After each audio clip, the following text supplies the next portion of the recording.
Olá, vamos para mais uma aula de Química, aula da Fátima. Hoje nós vamos falar sobre tipos de reações químicas. Nós temos 4 tipos. Vamos começar pela primeira, reação de síntese ou adição. O próprio nome diz, adição é uma soma. Então, numa reação de síntese ou adição, eu vou ter 2 ou mais reagentes e eu vou formar um único produto. Lembrando que toda reação química ela é formada por 2 membros. Primeiro membro antes da flecha, reagente. Segundo membro depois da flecha, produto. Então, os exemplos que eu coloquei aqui para vocês, ó. Gás carbônico reagindo com água.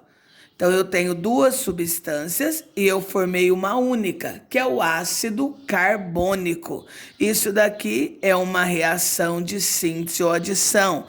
É a reação da formação da chuva ácida do gás carbônico, só que lembrando que o ácido carbônico ele é fraco, então ele não faz nenhum mal para a agricultura.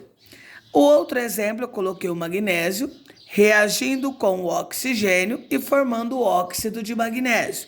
Novamente, eu tenho 2 reagentes e eu formei um único produto, correto?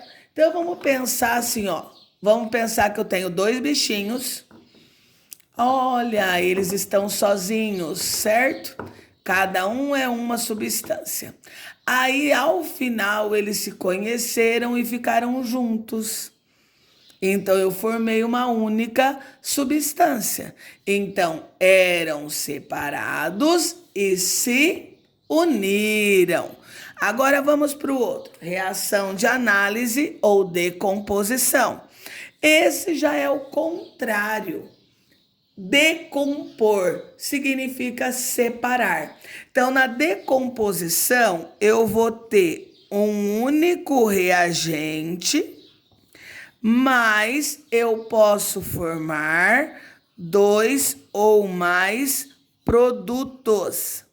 Na reação de análise ou decomposição, elas podem receber esse nome ou também podem receber o nome de pirólise, que é quando a quebra da molécula se dá pelo aquecimento, e quando tiver um aquecimento, algumas reações ele traz esse triângulo, tá indicando aquecimento. Então, vocês estão vendo que eu tinha o carbonato de cálcio.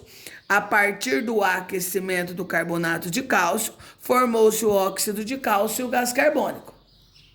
Ou fotólise. O que é a fotólise? A fotólise é quando a quebra da molécula se dá a partir da luz. No caso aqui eu tenho água oxigenada. Se a água oxigenada, aquele medicamento que é usado para desinfetar machucado, ele ficar exposto a muita luminosidade, ele se decompõe em água e oxigênio. Por isso que se você não guarda ele num local devido, ele decompõe, você só fica com a água dentro do frasco. Aqui nós temos a eletrólise, que é a decomposição a partir da corrente elétrica.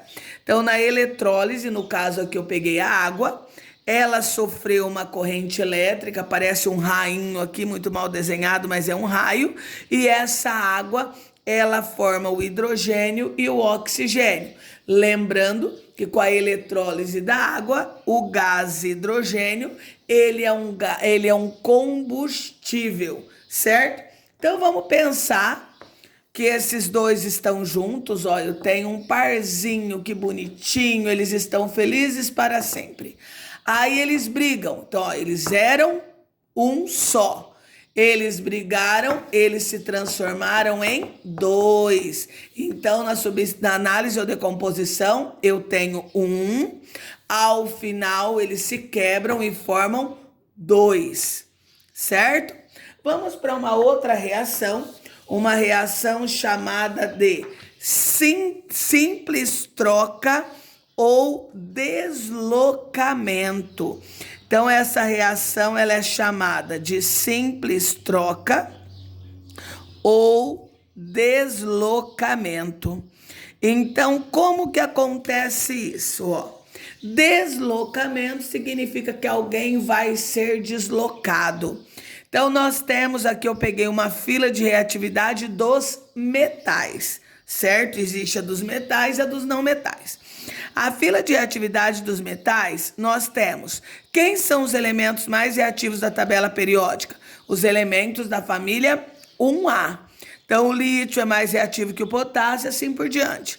Aí, depois, nós temos a família 1A, os alcalinos e os alcalinos terrosos. Aí, depois, vem essa fila aqui. Por que eu preciso da fila de reatividade? Porque se o exercício der para você fazer a reação de simples troca, você precisa ter o conhecimento dessa fila de reatividade. Lembrando que quanto maior a reatividade, quanto mais reativo o elemento é, menos nobre ele é. Então, a fila de reatividade e a fila de nobreza, elas andam em sentido opostos, certo? Se ele é reativo, ele é menos nobre. Se ele não é reativo, significa que ele é mais nobre. Então, nós temos aqui o zinco reagindo com o ácido clorídrico. Lembrando que numa reação de simples troca, obrigatoriamente, eu tenho que ter uma substância simples reagindo com uma substância composta. Lembrando que pode ser o contrário, ter composta com simples.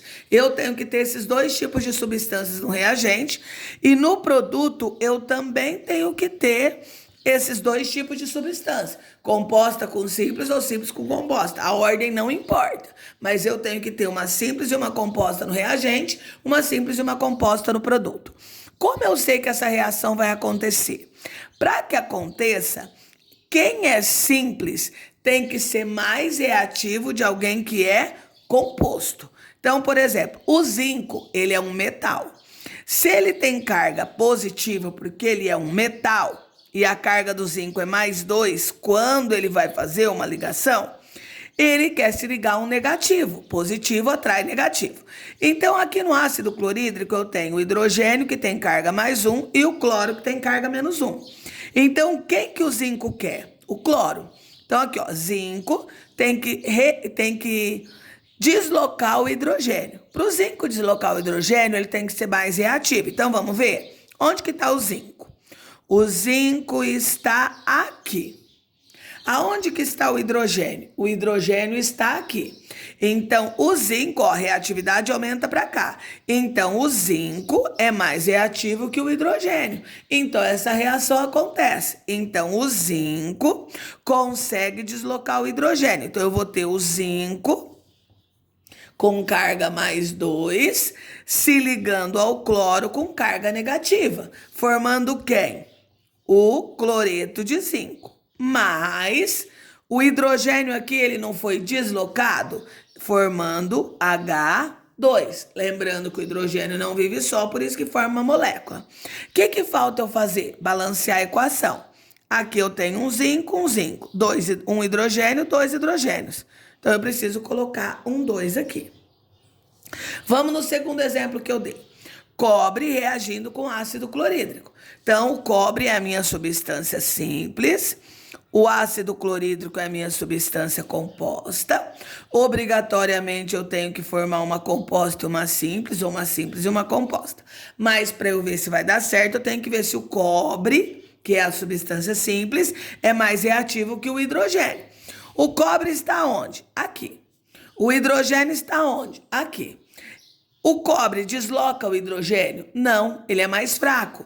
Então, essa reação não ocorre. Correto? Então, todas as vezes que eu tiver uma reação de simples troca ou deslocamento, o que vai acontecer? Ó, eu tenho um casal, uma substância composta, certo? Então, ó, meus bichinhos, minha substância composta. Aí chegou alguém. Olha, então eu tenho um que está sozinho, que é a substância simples, e um casal, uma substância composta. O que vai acontecer aqui? Alguém vai ser deslocado. Então eu tinha uma simples e uma composta.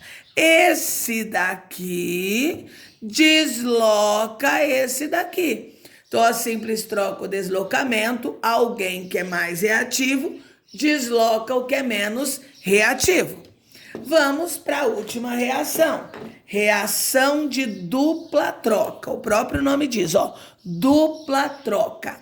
Na dupla troca, eu tenho que ter duas substâncias compostas do reagente e, obrigatoriamente, eu tenho que formar duas substâncias compostas. Se é dupla troca, todo mundo troca de lugar. Nós temos a reação, lembra de neutralização de um ácido com uma base? Ela sempre é uma reação de dupla troca. O positivo de um vai se ligar ao negativo do outro. Lembra disso? Ó? O hidrogênio vai se ligar ao OH, formando a água. E o magnésio vai se ligar ao cloro, formando o cloreto de magnésio. Então, na reação de dupla troca, eu tenho duas substâncias compostas no reagente, correto? E no final eu também vou ter duas compostas. Só que o que vai acontecer? Vai haver uma troca. Um vai trocar com o outro. Correto? Espero que vocês tenham entendido. Até a próxima aula.